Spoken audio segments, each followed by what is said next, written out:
All right, Soma, this is our final week in 1 Samuel as we are abiding in Christ. If you are a few days ahead, you can actually get that reading plan for 2 Samuel. It's on our website right now, and we'll have copies obviously at church on Sunday and the following Sundays, but you can access it right now if you'd like on our website. And so this is our last week of 1 Samuel. It's chapter 27 through chapter 31. It's a little bit of the conflict still of David and Saul, but it's all happening separately. What we see is David runs away from the land of Israel so that Saul is no longer able to have access to trying to get him and kill him. He lives with some of Israel's enemies, really lies to the king, this pagan king, pretends he's a friend and that he's no longer a servant of Saul. And it's interesting and it's something to wrestle with, but he does this lying, he does this killing, and when he goes and does conquer some of Israel's real enemies, he wipes them all out. In chapter 28, Saul's enemies kind of line up for battle again. This is just kind of typical. We've seen this numerous times already in 1 Samuel. Saul looks at the enemies, gets a little nervous about whether his side can win.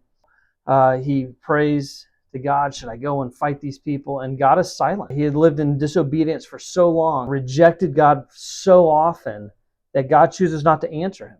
And then chapter 29 goes back to David and the king that David is kind of living under and, in a sense, befriending. He and a lot of the Philistines are gathering for battle. The other Philistines look at David and they're like, whoa, whoa, whoa, he's not coming with us. He and all his men, they're not allowed to fight on our side. They're going to turn on us. Why would we want these enemies coming with us? And it was very rational. And so David is actually, by God's really grace, relieved of duty so that he doesn't have to go and fight against his own people, the Israelites, of which God has promised that he'd be king. And so it worked out when David's going back home.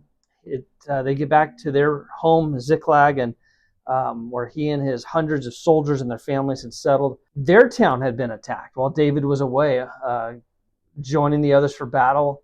All of their wives and children and all that they had been taken captive. So David, after he finds his strength in the Lord, he takes his fighting men and they go and chase after the Amalekites who had burned down their town of Ziklag. They save everybody, and everybody is still alive, all the wives, all the children, all of their stuff. They get everything back.